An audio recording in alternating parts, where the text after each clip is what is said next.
realize that hemp or marijuana and hashish are two so-called drugs that you cannot take hashish or marijuana with.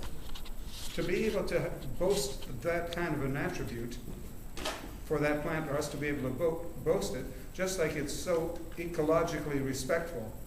I mean, there's nothing about marijuana or hashish that leaves any waste whatsoever. There's nothing that's an after product that's considered to be something that would be a contaminant or would be something that's polluting the environment. It may not be used, it may be a pile of dust or something, but at least it's not a contaminant and has negative properties. So in the old days, do you have a question? You in the red shirt? Okay. Is that what you raise your hand? Okay. So, I have a question. Yes? How do you think they made hash the very first time? Well, actually, I was there, so I know. So I don't think. And I'm not here to share conjecture and speculation. I'm here for every one of you to get as much good information, because that's what this is all about more than anything else. In terms of our lives on this planet, we're here to absorb information. We have more information now. That's why the educational system can really stand some help and some improvements, because there's so much data out there to absorb that it should be made as easy as possible for you. You should not be having to deal when you're in elementary school with questions like, how much is 2 and 2? You should not have to deal with things that are so fundamental. You should easily be told 2 and 2 is 4, and here's where you go with it. You should be shown ways. Well, let's not get into that. That's another subject. And in any event, as a result of people like my friend who has done some extractions with me, these various different ways, and his demeanor, his attitude, his body language is in some ways so primitive.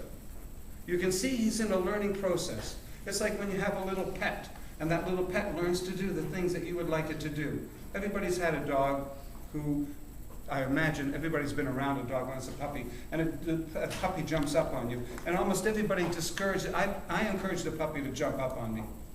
It got to the point when he was a big dog, 75, 80 pounds, he could jump, no kidding. He would sail through the air from that wall if he had a good run, and he would fly through the air and land in my arms so gracefully because of how I nurtured that from when he was very young.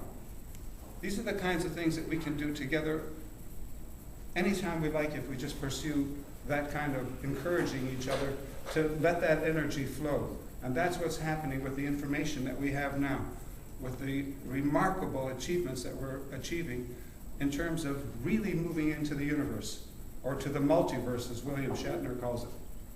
It's unlimited. We have, you people are so full of wonderful frontiers, waving banners to you and saying, here, look at all these things that you can do, all these things that are potential and here waiting for you. We're all thankful for that, for being in Canada. We're so lucky. So many other people don't have these opportunities and privileges. But there's getting to be more, just like I'm getting to be able to speak with you and to be able to thank you again for coming today. Because you all did take a little bit of a risk compared to what would be going on 40 years ago. No one would dare come to something like this. Something like this couldn't possibly happen.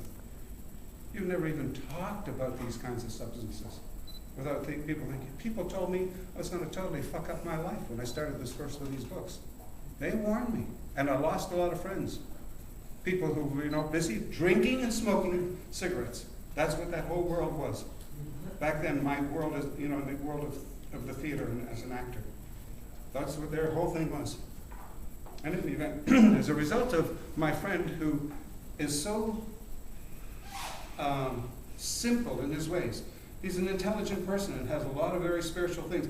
But when it comes to dealing with this, he's so excited about developing ways of making hashish that it suddenly occurred to me, wow, I can see him thousands of years ago, humanity in a sense of focusing, just like I was able to focus with that puppy or with anything that I would like to cultivate. And I'm seeing and I'm watching it going through his body as he's learning, and how I'm there with him, helping him to perfect these ways of doing this extraction so that we can really see where we're going with it because of my experience and the experience that he would like to share with me. So this is first-hand knowledge that I'm sharing with you, that I'm absolutely certain that there were other sultans or other people like him in those days who were doing the same thing, that had 3 or 4 pots going, 3 or 4 fires going, and sampling and doing tests just like he was doing with me. And that's why there's a continuity from the past, which is inherent in this plant. And so, now that we're getting to this point, let me read you a poem that has something to do with something similar, because it's always fun to do a little bit of a reading for you from some of my stuff. So here is a poem that's called Heavenly Hemp, which will give you an idea of how the consciousness of hemp continues to manifest itself in the world that we're living in, and why it's becoming more and more of a foundation for us to use for going into the future. Everything in this life has a central point that brings each of us reflections from which we are encouraged with inspirations. In these days, the cannabis family happily continues to manifest intelligence,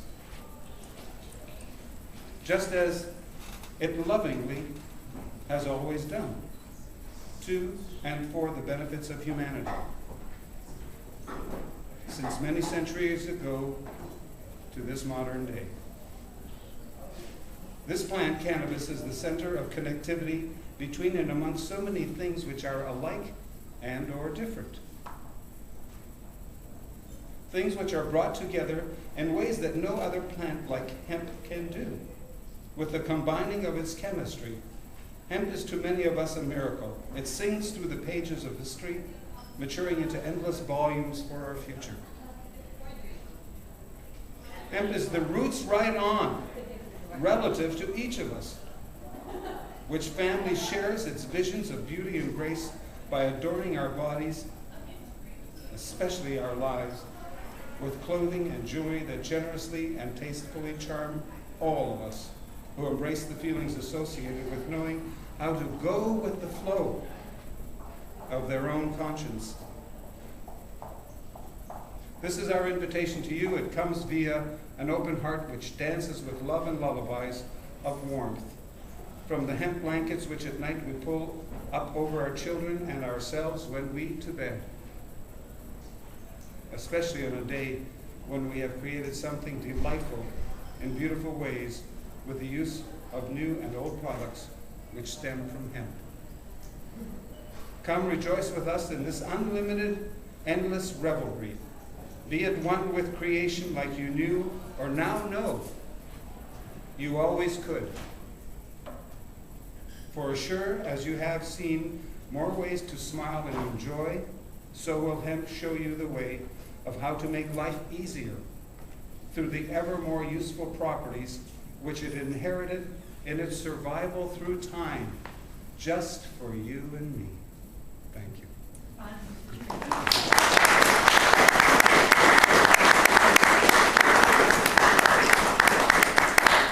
So it's so easy for me to write something like that.